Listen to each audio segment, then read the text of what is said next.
Hello, Kylie. I am, uh-oh.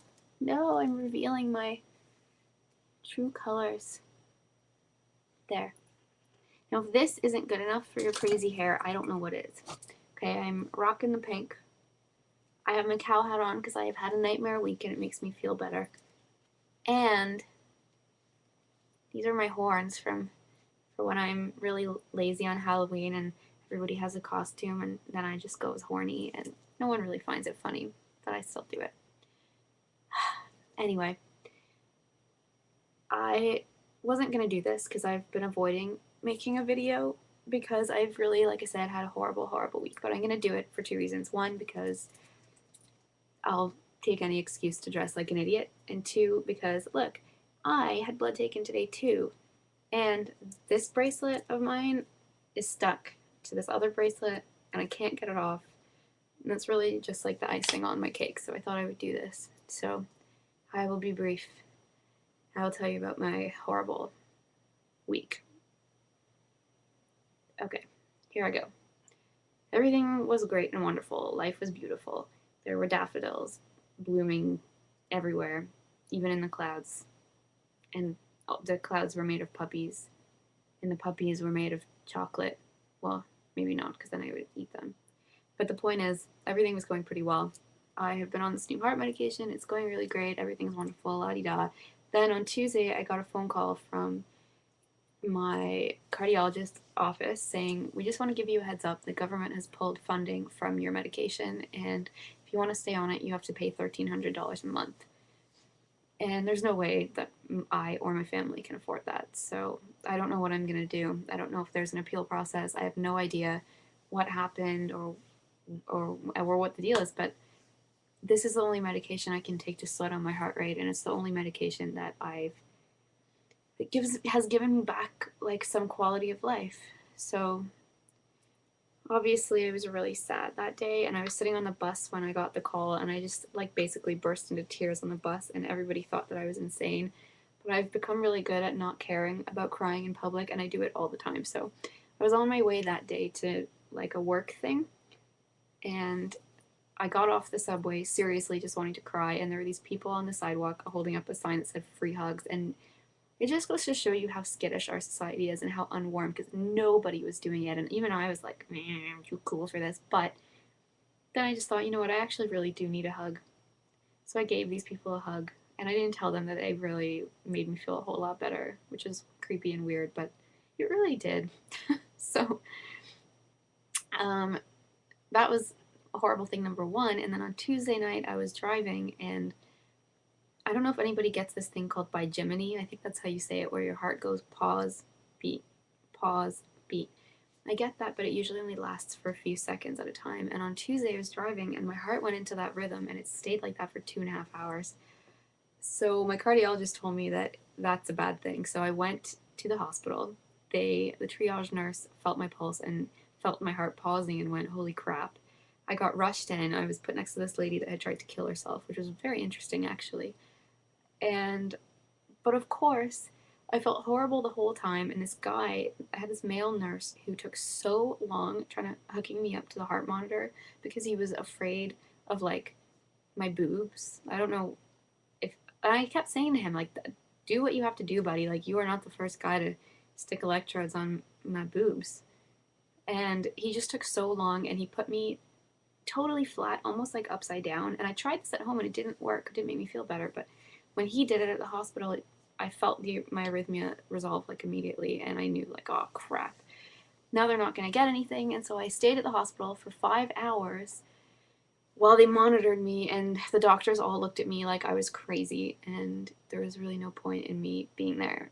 But there I was, and they eventually let me go. But just so everybody knows, I went to a really crappy hospital where my cardiologist isn't, but it was the closest one. And the nurses nor the doctors had heard of POTS. They were like, do you have any underlying conditions? And I'm like, yeah, POTS. And they're like, what? What's that? And then I had to explain it and spell it and blah, blah, blah. So that was kind of discouraging.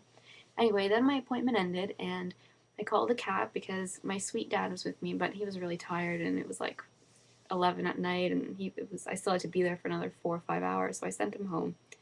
So I called the taxi at like close to 2 in the morning to come pick me up. So I call the cab, and while I'm waiting for it, I see this poor woman like wheeling herself across the parking lot, but really struggling. And I thought of your video, Kylie, about being somebody's angel. So of course I decided that I would be this woman's angel. So I start pushing her wheelchair, but wheelchairs are heavy, and so are the people in them. Well, not always, but I mean, this girl wasn't even really big. It was heavy, and the parking lot was uphill, so I'm pushing her uphill, and I'm thinking to myself, like, man, I am just gonna have to go right back into the ER because I'm gonna set my heart badly again. So I made it to her car with her, helped her get in, took her wheelchair back to the hospital, and as I'm coming back out, she starts honking at me. And first I thought maybe that's God honking at me, saying, "Don't worry, everything will be fine." But it turned out it was just her, and she left her tensor bandage in the hospital and asked me to go back and get it. And I thought to myself, you gotta be kidding me, lady. But I went back, I got her tensor bandage, the nurses told me how she should use it, then I had to go explain it to her, and she really wasn't even that nice or grateful about it. I hope she was just like emotionally shy, but really was grateful. She didn't seem to be. I would have friggin' hugged and kissed somebody for doing that shit to me. And then, it gets better, don't worry. There's more to this story. Just can't remember it all of a sudden. Yeah, okay. So that was my, in a nutshell, my horrible day. And my heart has not been very good. So I called my cardiologist and was like, okay, listen, guys, I had 2.5 hours of irregular heart rhythm. I gotta come in because I have a heart monitor implanted in my chest so they can just read it. This is itchy. So, oh, look, I can maybe change the cow's expression. Okay.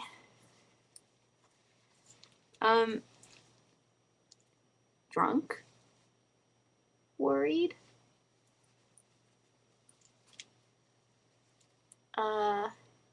Fallen into a vat of acid? Anyway, so I called them and I was like, I gotta come in, you gotta read this heart monitor and tell me what the hell was going on. And they were like, we are so overbooked, we're having a meeting tomorrow because we don't know how to deal with all our patients. The earliest we can see you is Friday, like next Friday in 1 week. And that's as an emergency. What the hell? So my week has been horrible. One, lost funding on my medication, spent the friggin' night in hospital, can't get into my cardiologist, haven't been feeling well at all. So I've been wearing the cow hat a lot. But I have to say that my attitude is getting better. Like, this has been a really hard week, but I've just been thinking to myself, like, okay, this is my time to be strong and show everybody that I'm strong. And if that doesn't work, I'm just gonna run around naked with this cow hat on through the streets until somebody just arrests me, and then I'll have bigger problems anyway. Oh, this is going on for so long, I better cut it short. But I just wanted to share something quickly.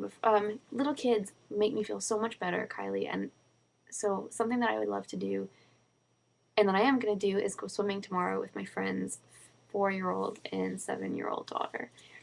And I love them, and they're so cute, and they know that I'm sick, but they don't know with what. But today, the 7-year-old called me and asked me if I would go swimming with her, and she said to me, "Don't worry, you don't have to if you're too tired. Don't wear yourself out." And it was just the cutest little thing ever.